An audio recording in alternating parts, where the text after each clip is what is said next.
धूप में पके सपने। एक छोटे से गांव में अब्दुल सत्तार नाम का एक गरीब किसान रहता था।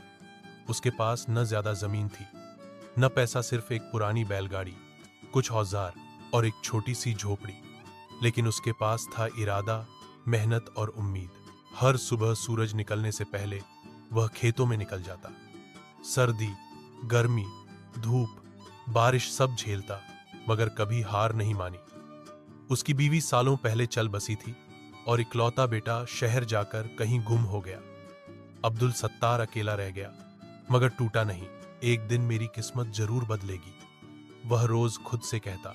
साल बीतते गए। उसने दिन रात मेहनत करके थोड़ा थोड़ा पैसा जोड़ा, जमीन का एक छोटा टुकड़ा खरीदा, कुआं खुदवाया और धीरे धीरे खेती के नए तरीके अपनाए। उसकी फसलें अब ज्यादा होने लगी, मुनाफा बढ़ने लगा। गांव वाले उसे अब इज्जत से सेठ सत्तार कहने लगे। लेकिन इस सब के बीच उसका अकेलापन और उम्र भी बढ़ती गई। जब वह 70 साल का हुआ, उसके पास सब कुछ था, ट्रैक्टर, नौकर, पक्के घर, पैसे, नाम, मगर साथ कोई नहीं था। एक रात वह अपनी चारपाई पर लेटा आसमान को देख रहा था।